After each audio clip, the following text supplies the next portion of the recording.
Seigneur, acclame le Seigneur,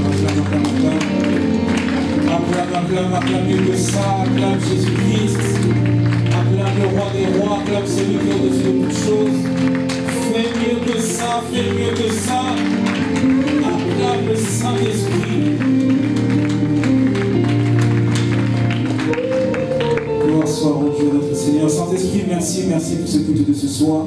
Nous te prions, Saint-Esprit, que tu puisses nous enseigner, que tu puisses nous faire entrer dans la profondeur de tes paroles, dans le nom puissant de notre Seigneur Jésus-Christ. Amen. Prenons place. Alors, mes amis, c'est un honneur pour moi de me retrouver ce soir devant vous. Je remercie encore une fois mon Père spirituel pour la confiance qu'il m'accorde de pouvoir me tenir devant le peuple de Dieu, pour ce privilège qu'il me fait de pouvoir me tenir devant vous. Vous savez, je dis que me tenir devant vous est un privilège, est un honneur, mais rien que le fait d'être dans la maison de Dieu, déjà c'est un privilège. Amen. De pouvoir venir, déjà c'est un privilège. C'est une opportunité que Dieu nous donne. Amen. Si tu es avec moi, donne-moi un très bon amen. Amen. Gloire à Dieu. Alors sans plus tarder, nous allons rentrer dans l'enseignement de ce soir. Je ne sais pas si je peux avoir un peu plus de retour, s'il vous plaît, si c'est possible.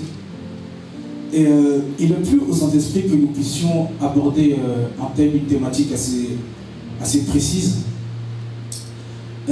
qui part un peu d'un constat, si je peux dire ça comme ça. Vous remarquerez que lorsque nous avons des grands événements comme les feux de Pentecôte, comme Explo, lorsque nous sortons de ces événements, nous sommes ravivés d'esprit, remplis de feu. Il y a plus de monde le mercredi, il y a plus de monde en semaine. Lorsque nous sommes en jeûne, il y a du monde, beaucoup plus de monde tous les soirs. Et lorsque nous avons même des grands cultes, pour des grands séminaires, toute la salle est remplie. Lorsque nous demandons s'il y a une nouvelle personne, personne ne se lève. Ce qui nous montre un peu l'effectif et combien le jubilé est une grande église. Amen. Amen. Mais vous remarquerez que dans ce comportement, nous passons des événements, nous vivons des choses, et après quelques temps, nous devenons froids, nous devenons absents, nous ne devenons plus réguliers. C'est-à-dire qu'il y a par exemple le feu de Pentecôte, nous recevons des prédications, des enseignements, des paroles prophétiques fortes et puissantes. Nous sommes impactés par les hommes de Dieu. Et quelques semaines après, plus rien. Nous redevenons froids. Ainsi, Apocalypse nous dit, sois chaud ou sois froid, si tu es tiède, je te vomirai. Alors parfois, dans cette marche, lorsqu'il arrive que nous arrivons à exercer, on va dire, des dons spirituels, lorsqu'il arrive que nous sommes chauds, nous exerçons des dons spirituels. Nous pourrons par exemple, vous prenez par exemple le cas d'une personne qui sort du feu de Pentecôte ou de Explo, qui a reçu son baptême dans le Saint-Esprit, qui est rempli de zèle et qui manifeste les dons de l'Esprit. Et vous remarquerez que cette même personne, à un instant T, cette personne est vraiment manifeste une certaine chaleur, et à un autre moment, cette personne devient froid. Ou peut-être ça t'est déjà arrivé, peut-être tu es chaud, tu es rempli de zèle, et à ce moment, tu te sens comme une bête, tu deviens froid. Et l'une des erreurs que nous faisons, c'est que nous pensons, parce que nous prophétisons, ou parce que nous exerçons des dons, cela vient de nous-mêmes. C'est une des grosses erreurs que nous faisons. Alors que nous prophétisons, par exemple, pour prendre le cas du don de la prophétie, sur 4 fondements. Tu peux prophétiser par grâce, tu peux prophétiser par don, tu peux prophétiser par atmosphère, et tu peux être appelé au ministère prophétique. Amen. Amen. Alors, une personne qui prophétise par atmosphère, c'est-à-dire que c'est une personne qui se retrouve dans la même situation que le roi Saul. La Bible dit dans 1 Samuel 10:10 que le roi Saul alla vers Gibéa. Et lorsqu'il alla vers Gibéa, il rencontra une troupe de prophètes. Et lorsqu'il a rencontré cette troupe de prophètes, il s'est mis à prophétiser. Il exerce une grâce, il exerce un don par une atmosphère qu'il a rencontrée. Et lorsque vous lisez après la suite du livre de 1 Samuel, la Bible ne nous dit plus que Saul a prophétisé. Ou encore, parfois, nous exerçons des dons ou des dons spirituels par grâce. La Bible dit dans Joël 2:28 que dans les derniers jours, je répandrai de mon esprit sur toute chair. Vos fils et vos filles prophétiseront. On prophétise à cet endroit-là par la grâce. Nous manifestons ces choses-là par la grâce. Mais alors, comment se fait-il que nous sommes chauds et ensuite nous sommes froids? Que malgré le parler en langue, malgré des choses fortes que nous vivons, nous n'arrivons pas à maintenir cette chaleur. C'est le but de l'enseignement de ce soir, qui sera une introduction. Sans plus tarder, nous allons lire le livre de Lévitique au chapitre 6. Livre de Lévitique au chapitre 6, à partir du verset 5 jusqu'au verset 6. Livre de Lévitique, chapitre 6, à partir du verset 5 jusqu'au verset 6. La Bible dit ici: le feu brûlera sur l'autel et il ne s'éteindra point. Chaque matin, le sacrificateur y allumera du bois, arrangera l'holocauste et brûlera la graisse des sacrifices d'action de grâce. Le feu brûlera continuellement sur l'autel et il ne s'éteindra point. Je reprends le verset 6. Le feu brûlera continuellement sur l'autel, il ne s'éteindra point. Le feu brûlera continuellement sur l'autel, il ne s'éteindra point. Amen. Alors le thème de l'enseignement de ce soir, l'introduction en tout cas que nous faisons ce soir, est intitulée « La restauration de l'autel de sacrifice ». La restauration, pour ceux qui prennent des notes, c'est la restauration de l'autel de sacrifice. Avant d'entrer en profondeur dans ces deux versets que nous venons de lire, nous allons essayer de comprendre qu'est-ce que la restauration de l'autel de sacrifice. Alors, lorsque nous prenons le dictionnaire par définition, le mot restaurer, donc le verbe restaurer, restauration vient du verbe restaurer, nous dit que restaurer, c'est réparer un édifice, remettre en œuvre d'art en bon état ou dans son état initial. Remettre en vigueur ce qui est tombé, en désuétude ce qui n'est plus. Une autre définition dit c'est rétablir sa santé, reconstituer ses forces par la convalescence, le repos, les soins. Remettre une dynastie sur le trône. Voici la définition du Larousse sur le mot restaurer, sur la restauration.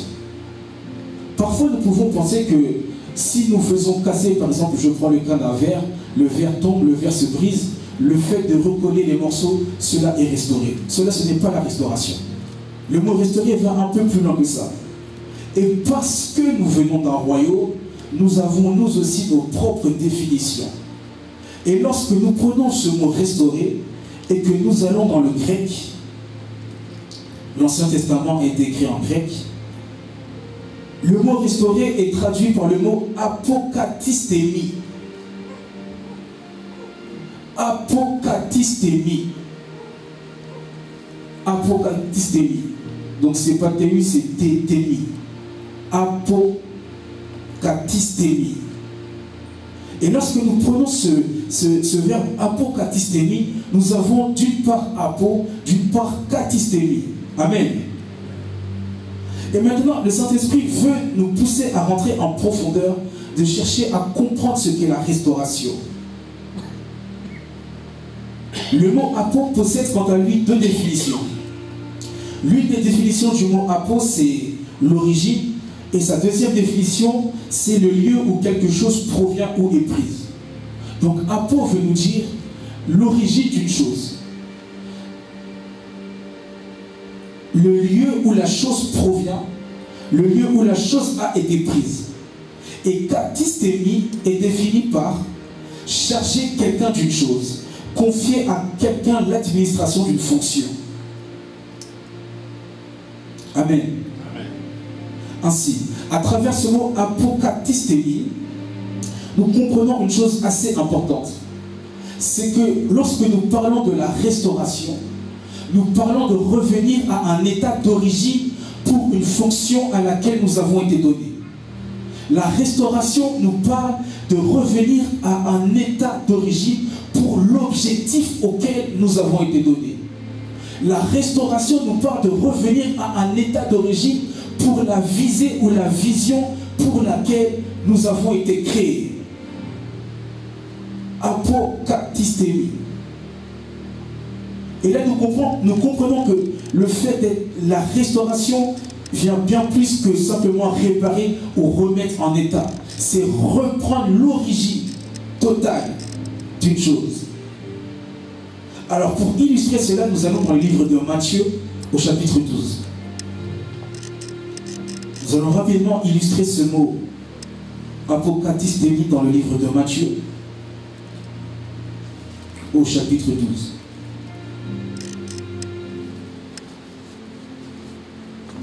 Parce que, bien aimé, vous savez, la thématique de la restauration est une thématique, excusez-moi, assez profonde. Nous pouvons parler de la restauration, de la restauration, oui, comme nous l'avons vu, de l'âme, du corps, de l'esprit. Et ici, dans le livre de Matthieu, il est question de la restauration au niveau de la guérison. Alors, ce n'est pas le thème, mais c'est simplement pour illustrer ce mot grec que nous avons vu. Donc, Matthieu chapitre 12, je lis à partir du verset 9 jusqu'au chapitre 13, au verset 13. Étant parti de là, Jésus entra dans la synagogue. Et voici, il s'y trouvait un homme qui avait la main sèche. Ils demandèrent à Jésus, est-il permis de faire une guérison les jours de sabbat? C'était afin de pouvoir l'accuser. Il leur répondit, lequel d'entre vous, s'il n'a qu'une brebis et qu'elle tombe dans une fosse le jour du sabbat, ne la saisira pour l'en retirer? Combien un homme ne vaut-il pas plus qu'une brebis? Il est donc permis de faire du bien, excusez-moi, les jours de sabbat. Alors, il dit à l'homme, étends ta main, il l'étendit et elle devint saine comme l'autre. Ici, Jésus exerce une guérison sur un homme qui avait la main sèche. La Bible dit, il dit, étends ta main et il étendit et elle devint saine comme l'autre. Ici, dans la traduction grecque, le mot utilisé est apokatistemi. Pourquoi? Parce que ce mot est utilisé pour dire que sa main qui était sèche reprend l'état à l'origine pour laquelle elle a été créée. La fonction pour laquelle elle a été créée. L'objectif pour lequel elle a été créée. Amen. Prenons le livre de Actes au chapitre 1, au verset 6.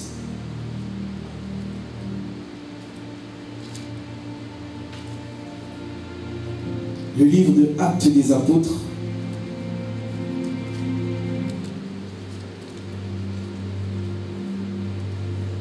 chapitre 1, verset 6. La Bible dit ceci. Alors les apôtres réunis lui demandèrent, Seigneur, est-ce en ce temps que tu rétabliras le royaume d'Israël? Ici, le mot rétablira, le verbe rétablira, est encore traduit en grec par le mot que nous voyons de voir, apokatistemi. Donc, lorsque les apôtres posent la question, au verset 6, alors les apôtres disent, Seigneur, est-ce en ce temps que tu rétabliras? C'est-à-dire, est-ce en ce temps où tu redonneras au royaume la forme, l'origine, la vision, l'objectif pour lequel il a été bâti? Là, nous sommes dans la restauration. Nous essayons simplement de bien définir le thème de l'enseignement pour après bien rentrer dans le but de cet enseignement. Et donc, à travers ces deux formes de restauration que nous pouvons voir, nous voyons quelle est l'importance ou quelle est la dimension que Dieu donne à la restauration. Lorsque la Bible dit que Dieu dit, je restaurerai la tente de David, je remettrai la tente de David à l'origine, dans l'objectif, dans la vision, dans le but, pourquoi elle a été faite. Amen. Amen. Nous avançons. Maintenant, le thème, c'est la restauration de l'autel de sacrifice. Lorsque nous allons encore prendre une des définitions de l'autel, Madame Larousse nous dit que dans l'Antiquité, c'était une construction en pierre en forme de cylindre ou quadrangulaire sur laquelle on déposait les offrandes à la divinité. D'autres définitions disent que c'est un culte sur lequel on célèbre la messe. Mais encore une fois, si nous allons maintenant rentrer dans des définitions grecques, le mot autel est traduit dans le grec par deux mots. Le mot pomos et le mot tousiaterion. Le mot pomos, qui veut dire aussi autel, définit l'autel comme un lieu élevé. Un lieu élevé, souvent pour offrir un sacrifice. Le mot tousiaterio définit l'autel, oui, comme l'autel des holocaustes qui se trouvait dans la cour des sacrificateurs dans le temple de Jérusalem. Alors, lorsque nous prenons la définition du mot pomos, un lieu élevé, cette définition nous donne une certaine position de l'autel, une certaine caractéristique qu'a l'autel. Par exemple, vous voyez, là je me tiens devant l'autel. Cette chair est un autel. Cette chair se tient dans une position élevée. Elle n'est pas au même niveau que nous tous. Amen. Elle se tient en hauteur.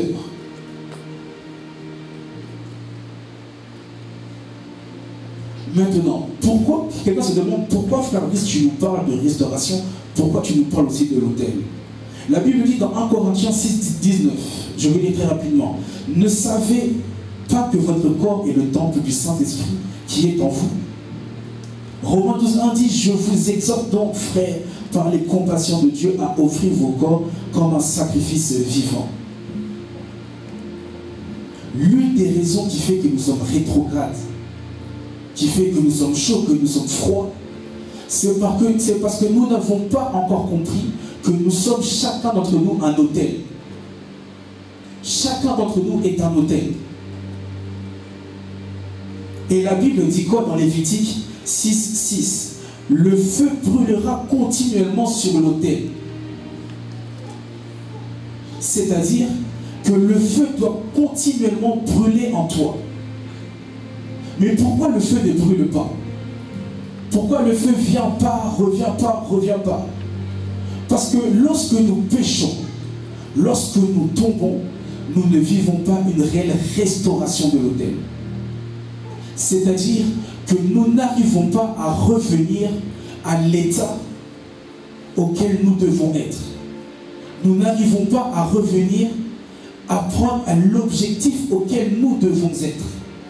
Voilà pourquoi tu peux comme je le disais précédemment, prophétiser par atmosphère. Il y a une forte atmosphère, tu prophétises. Par don, par grâce. Mais tant que l'autel de ta vie n'est pas restauré, tu monteras, tu descendras. Tu descendras, tu monteras. Et lorsque des frères te poseront la question, mais pourquoi on ne te voit plus en ce moment, tu répondras, je ne sais pas. Moi-même, je ne sais pas pourquoi je suis froid. Moi-même, je ne sais pas pourquoi je ne viens plus servir. Moi-même, je ne sais pas, je ne sais pas, je ne sais pas. Lorsque le pasteur Didier ira te voir pour te dire, mais frère, je ne te vois plus, qu'est-ce qui se passe? Tu lui répondras au pasteur, je ne sais pas. Parce que tu as pris l'habitude d'exercer certaines choses au niveau de la grâce, au niveau de l'atmosphère, au niveau du don, mais l'autel de ta vie n'est pas restauré. La Bible nous dit, le feu brûlera continuellement sur l'autel. Amen.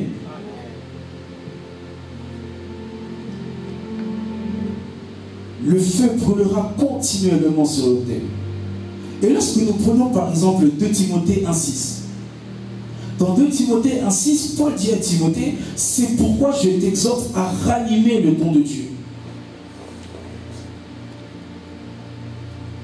Si Paul met le mot ranimer, c'est que Timothée avait reçu quelque chose qu'il avait soit perdu, soit qui avait baissé en intensité. Tu peux être là, recevoir le feu de la prière. Après quelques temps, tu baisses en intensité. Toi qui priais 3 fois, 4 jours, 4 fois, 100 fois par jour, même une prière de 2 minutes, c'est trop. Ainsi, Paul dit à Timothée, c'est pourquoi je t'exhorte à ranimer le don de Dieu. C'est pourquoi je t'exhorte à restaurer l'autel que tu es. Amen. Vous savez, il est dangereux d'exercer certaines choses par atmosphère. Parce que le jour où tu n'es plus dans cette atmosphère, tu ne sais plus comment faire. Il est dangereux d'exercer certaines choses par grâce. Parce que la Bible dit que Dieu fait grâce à qui il veut. Ce n'est pas parce qu'un jour, à un instant T, dans un contexte donné, Dieu t'a permis d'apposer les mains à un malade et qu'un malade a été guéri, que ce sera la même chose tous les jours. Parfois, nous marchons trop ou nous faisons trop de choses selon la grâce. Beaucoup disent, quand je suis à l'église, j'arrive à prier. Quand je suis à l'église, j'arrive à adorer. Mais lorsque je suis à la maison, je n'y arrive plus. Pourquoi? Parce que tu marches et tu exerces simplement par atmosphère.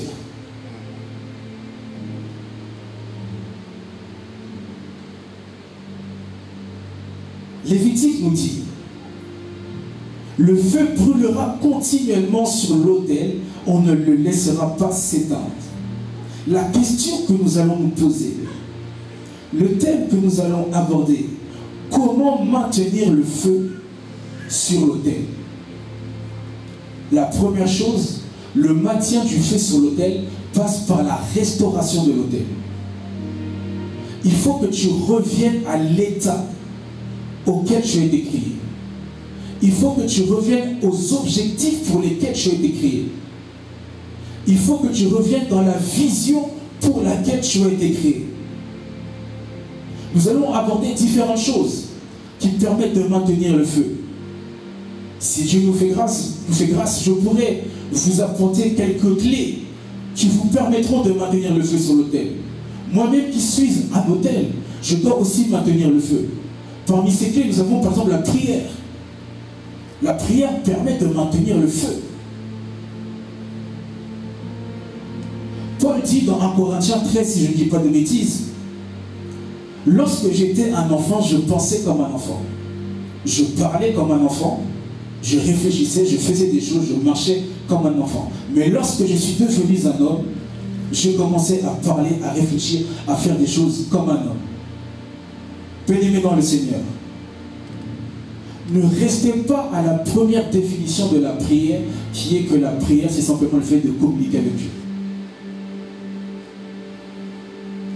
Cette définition est la définition qu'on donne à des enfants spirituels.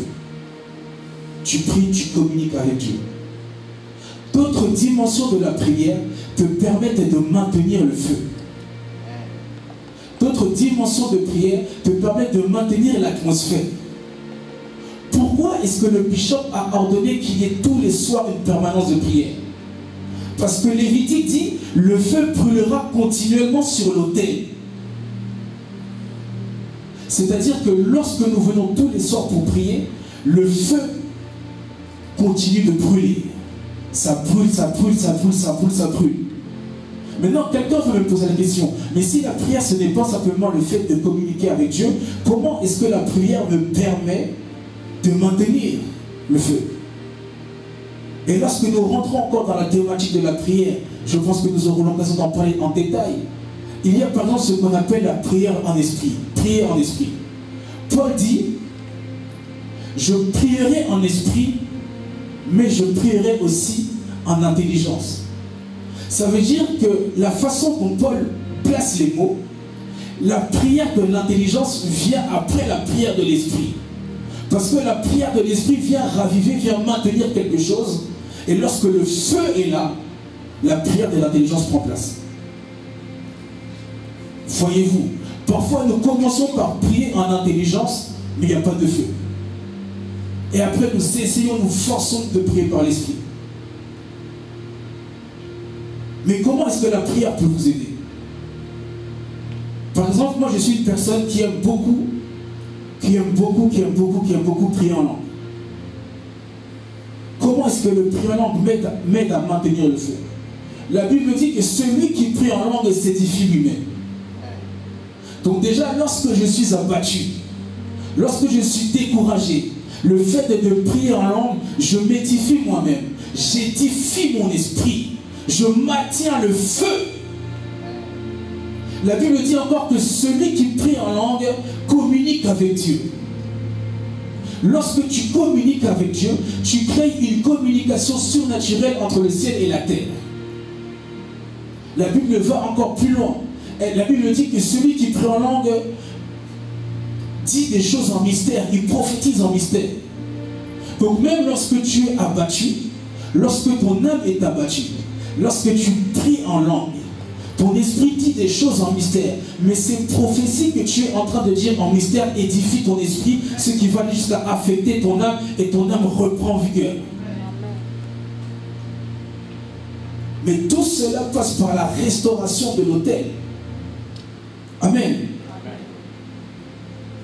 Poussons la chose encore plus loin. Le Saint-Esprit m'a même permis de découvrir que dans le parler en langue, il y a une dimension du parler en langue qui vient activer une atmosphère. Pourquoi? Lorsque tu pries en langue, tu ne pries pas une langue naturelle. Là, je parle de la langue des anges. Il y a diversité de dons. Lorsque tu parles cette langue, tu parles une langue surnaturelle dans un monde naturel. Tu actives une activité surnaturelle dans une activité naturelle. Amen. Il y a encore plusieurs autres choses qui permettent de maintenir le feu, comme l'adoration. Il y a la louange. Il y a l'offrande, les dîmes. Le service permet de maintenir le feu. Le service que tu fais dans l'église, le fait de venir de servir, le fait que tu viennes le mercredi, que tu viennes le vendredi, que tu viennes le samedi, que tu viennes le dimanche. Vous savez, même un joueur de foot, lorsqu'il est assidu aux entraînements, quel que soit le match, il est prêt. Je vous dis la vérité, quel que soit le match, il est prêt. Mais lorsqu'un joueur n'est pas assidu aux entraînements, lorsqu'il arrive le dimanche pour faire le match, déjà il ne comprend pas la composition de l'équipe. Il ne sait pas trop comment le coach va un peu diriger les choses. Il ne sait pas trop comment il va se placer. Parce qu'il n'a pas été assidu, parce qu'il n'a pas été dans une atmosphère au niveau de l'entraînement, parce qu'il n'a pas maintenu quelque chose de lui pendant l'entraînement. Voilà pourquoi, toi qui aspires à servir, toi qui aspires à aller plus loin, où tu te poses la question, mais le bishop ne me voit pas, pourquoi il ne me demande de rien faire? Bien-aimé, sois assidu. Parce que le jour où le bishop va te demander de faire quelque chose, il va falloir assumer. Quand il va te dire, prends le micro, fais-le communiquer, il va falloir assumer. Amen. Il y a encore plusieurs choses que nous pourrons aborder qui permettent de maintenir le feu. Mais la thématique vraiment de ce soir, l'introduction de ce soir, est vraiment centrée sur la restauration de l'autel de sacrifice. Nous n'arrivons pas à maintenir le feu parce qu'il n'y a plus d'autel. Je reprends. Le feu brûlera continuellement sur l'autel. Comment voulez-vous que le feu brûle s'il n'y a pas d'autel? La Bible dit que le feu brûlera continuellement sur voilà. Comment voulez-vous que le feu brûle s'il n'y a pas d'autel? Oh, moi je ne comprends pas, je ne vis jamais rien, je ne vis jamais des expériences, je vois des gens faire des témoignages, mais as-tu un autel? Est-ce que l'autel dont tu as été créé le premier jour quand Dieu a créé Adam, est-ce que cet autel a été restauré?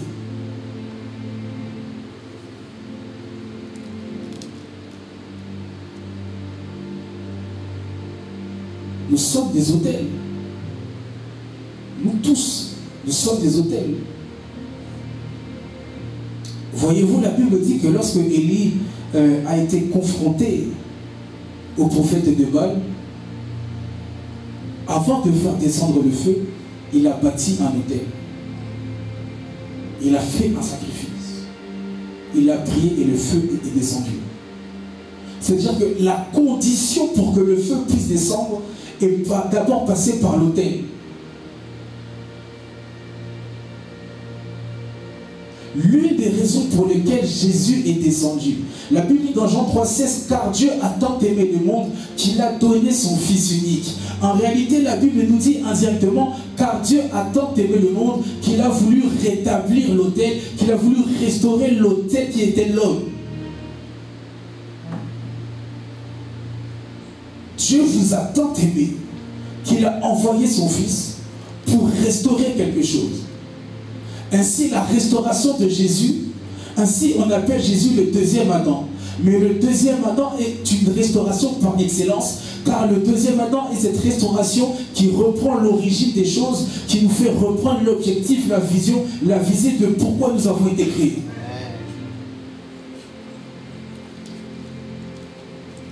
Mais qu'est-ce que le feu? Le feu, c'est le Saint-Esprit.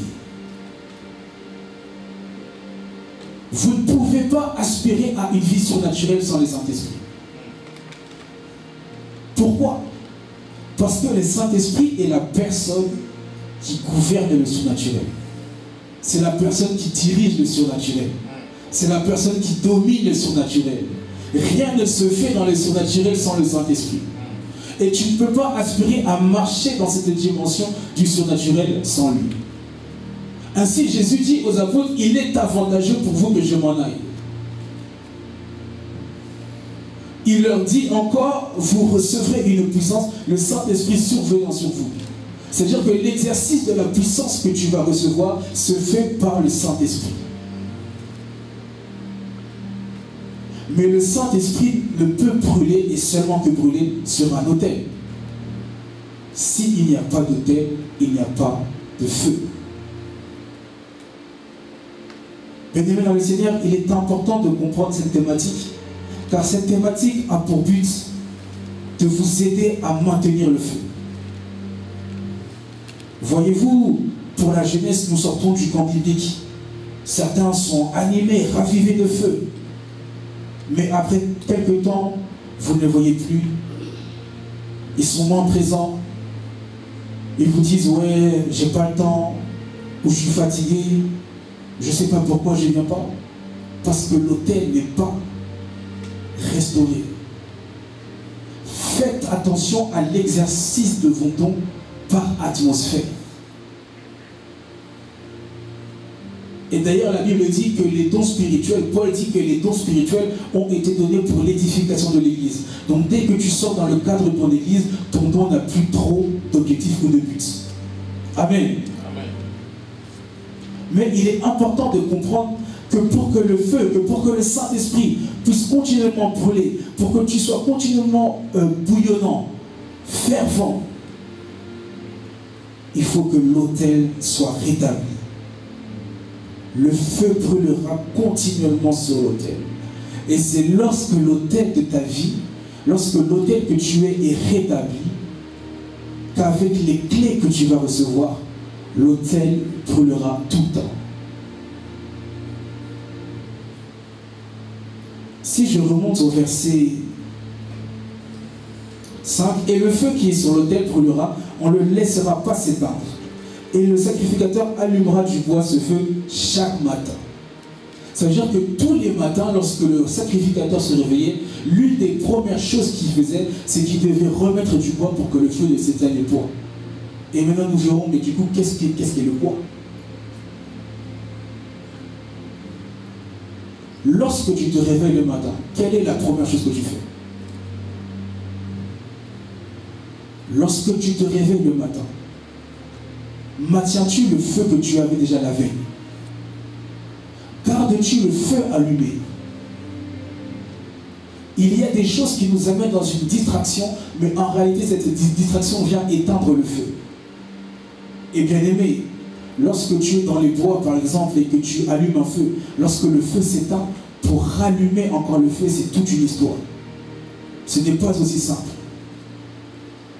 Voilà pourquoi, bien aimé, je nous exhorte à maintenir ce feu. Le feu brûlera continuellement sur l'autel. On ne laissera pas s'éteindre.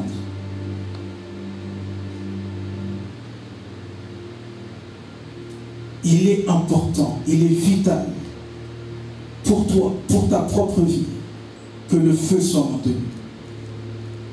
Que le feu ne s'éteigne pas. Le feu s'éteindra si tu ne veilles pas à le garder ou à le laisser allumer.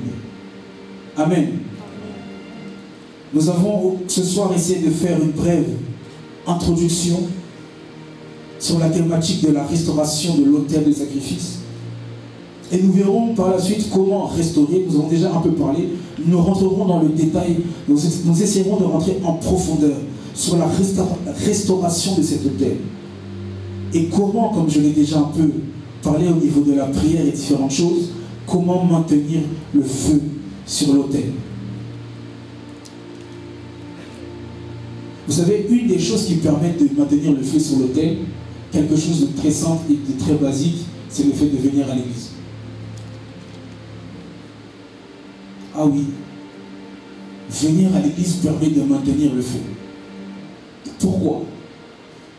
Parce que l'église est un lieu, l'église est un endroit où une certaine atmosphère est continuellement présente, où un certain feu est continuellement présent. Et le feu de l'église affecte tous les fidèles de l'église.